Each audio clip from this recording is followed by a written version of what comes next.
It was just a portrait of a mother and her daughters, but look more closely at their hands. Dr. James Mitchell had spent 15 years studying photographic archives at the New York Historical Society, but he had never seen anything quite like this. The portrait arrived in a donation box from an estate sale in Brooklyn, dozens of glass plate negatives wrapped in yellowed newspaper from 1923. Most showed typical late 19th century scenes: stern-faced merchants, wedding parties, children in Sunday clothes. But one image stopped him cold. 3 women stared back through time. A mother, perhaps 40 years old, sat centered in an ornate wooden chair. Her daughters, who appeared to be in their late teens or early 20s, stood on either side. All 3 were African American, dressed in their finest clothes, high-collared dresses with intricate lacework, their hair styled with obvious care. The formal studio backdrop showed a painted garden scene, common for the era. What struck James wasn't the composition or the subject's dignified expressions. It was their hands. The mother's hands rested in her lap, fingers interlaced in an unusual pattern. Her right thumb crossed over her left, with her index and middle fingers extended while the others curled inward. The daughters each placed one hand on their mother's shoulders, their fingers arranged in similar, deliberate configurations. James had examined thousands of Victorian-era portraits. Subjects typically kept their hands still, folded naturally or resting on props. Photographers of that period demanded absolute stillness during the long exposure time. Every detail was intentional. These hand positions looked too specific, too purposeful to be coincidental. He lifted the magnifying glass, studying the negative more carefully. In the bottom right corner, barely visible, someone had etched tiny numbers into the glass.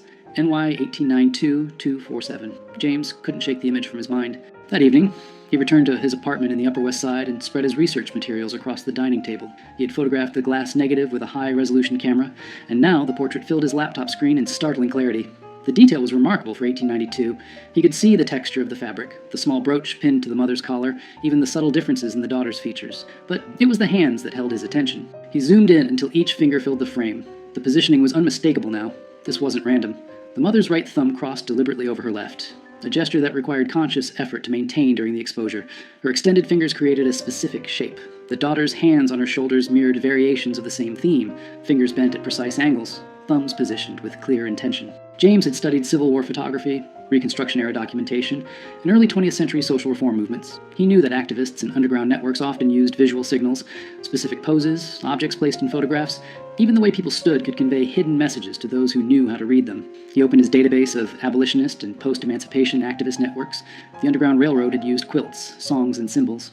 But this was 1892, almost 30 years after the Emancipation Proclamation, 15 years after Reconstruction ended. What networks still needed secret codes? His phone buzzed. His colleague, Dr. Sarah Chen, a specialist in African American history, responded to his earlier text. "Free tomorrow morning? What did you find?" James typed back. "Something that might rewrite what we know about post-Reconstruction activism in New York. Bring your sources on property rights and documentation struggles." Sarah arrived at the Historical Society at 9 sharp, carrying a worn leather satchel filled with research materials. James had the portrait projected on the wall of the research room, larger than life. The 3 women gazed down at them with quiet dignity. "Look at their hands," James said, pointing with a laser pointer. Every finger positioned deliberately. Sarah approached the projection, her eyes narrowing. She set down her bag and pulled out a thick folder. After Reconstruction collapsed in 1877, African American families in the North faced a different kind of battle. Not slavery, but systematic exclusion. Property rights, inheritance, even proof of identity became weapons used against them. She spread documents across the table. Legal papers, city records, newspaper clippings from the 1880s and 1890s. New York wasn't the progressive haven people imagine. Black families struggled to maintain property ownership, establish businesses, prove legal marriages. Many had fled the South with nothing but their word. No birth certificates, no marriage licenses, no documentation.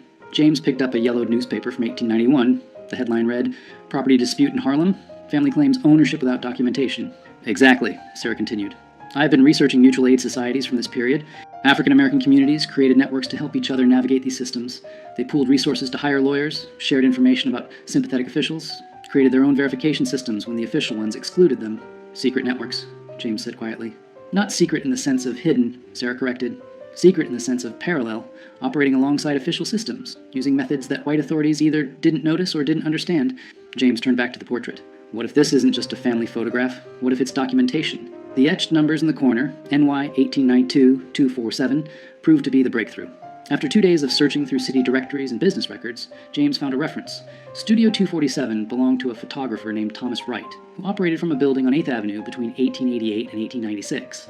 The address still existed, though the building had been converted into apartments decades ago. James stood on the sidewalk, looking up at the brick facade, imagining it as it had been. Wright's studio would have been on the second floor with large north-facing windows to capture the soft, even light preferred for portraits. Research into Wright himself revealed something unexpected. Thomas Wright was white, born in Massachusetts in 1851, trained as a photographer in Boston. He moved to New York in 1887 and established his studio in a neighborhood that was becoming increasingly diverse. Irish immigrants, Italian families, and a growing African-American community migrating from the South. But Wright's clientele was unusual for the era. While most white photographers either refused to photograph black clients or charged them significantly more, Wright's advertisements appeared in African-American newspapers. His studio welcomed all customers at equal rates. Sarah found an interview Wright gave to a small, progressive newspaper in 1894. He spoke about photography as a tool for dignity and documentation, arguing that every person deserved a quality portrait regardless of their background. Between the lines, James sensed something more, a quiet activism, a deliberate choice to serve a community that others excluded. He was an ally, Sarah said, reading over James's shoulder. And if these hand positions are codes, he would have been the one who helped create them, documented them, distributed them. James contacted Dr. Marcus Thompson, a cryptography historian at Columbia University, who specialized in visual communication systems. Marcus arrived at the Historical Society that afternoon, his curiosity piqued by James's cryptic phone call. Victorian-era codes often seem impossibly complex to us now, Marcus explained, examining the portrait, but they were usually quite practical for their users. The key is understanding the context. Who needed to communicate, what information they needed to convey, and who they needed to hide it from. He photographed the hand positions from multiple angles, then opened his laptop and began creating digital tracings. Let's start with the assumption that each hand position represents something specific. Not letters, too complex for a photograph. More likely, categories, confirmations, statuses. Sarah pulled out her research on documentation struggles. What if it's about identity verification? These networks needed ways to confirm who people were, that they were legitimate members of the community, that they could be trusted with sensitive information. Marcus nodded slowly.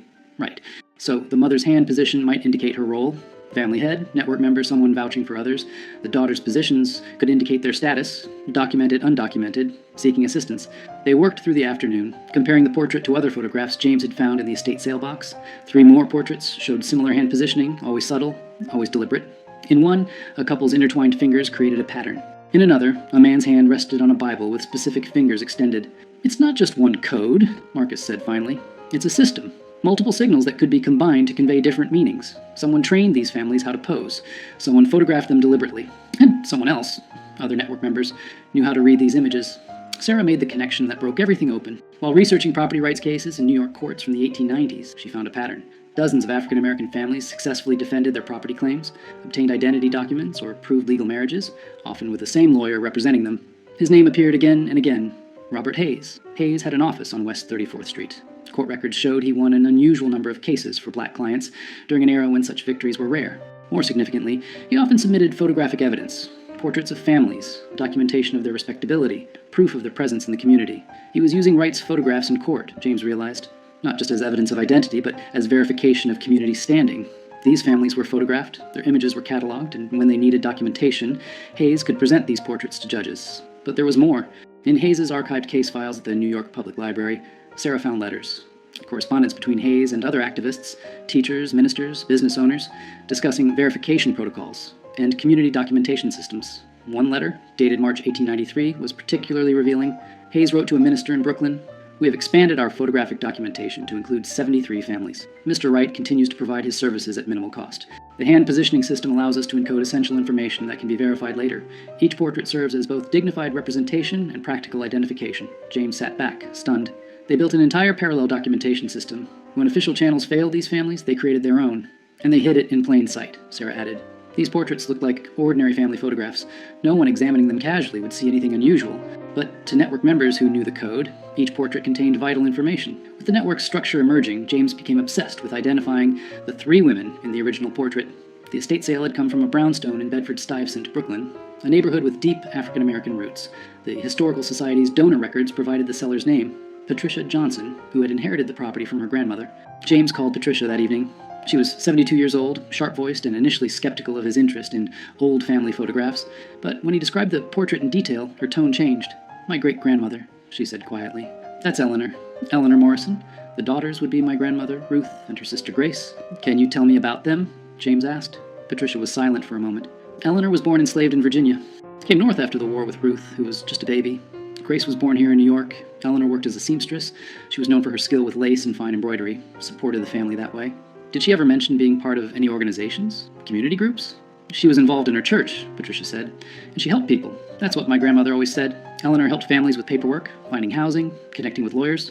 She seemed to know everyone, how to navigate every system. James's pulse quickened. Patricia, I think your great-grandmother was part of something significant. A network that helped African-American families document their identities and protect their rights after Reconstruction. Patricia was quiet again. When she spoke, her voice was thick with emotion. I always knew she was special, but we lost so much history. After she died in 1919, the family scattered. My grandmother rarely talked about those early years. With Patricia's permission, James and Sarah began tracing Eleanor Morrison's connections. Church records from Bethel AME Church in Brooklyn showed Eleanor as a member from 1879 until her death. She served on the Ladies' Aid Society, which officially provided charity to needy families, but the meeting minutes revealed something more structured. The society kept careful records of families they assisted, names, ages, circumstances, needs, but certain entries included notations that made no sense in context, numbers and letter codes that seemed arbitrary. Until Sarah realized they corresponded to Thomas Wright's numbering system. They were cross-referencing, she explained to James. The Church Society identified families who needed documentation. Wright photographed them with the appropriate hand codes. Hayes used the photographs in legal proceedings. And the church records kept track of everything, hidden in plain sight within charity work documentation. James found more photographs in Wright's archive.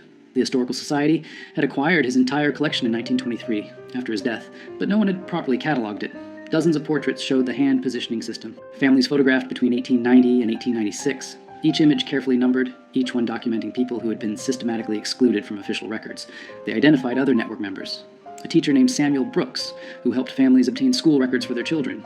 A clerk in the city property office named Mary Chen, who processed deeds and made sure paperwork was properly filed.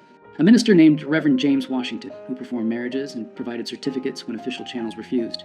Each person had taken quiet risks, used their position to help, operated within a system designed to exclude the people they served. Together, they had created something powerful, a shadow archive that preserved dignity and protection when official America offered neither. 3 months into their research, James and Sarah organized an exhibition at the Historical Society.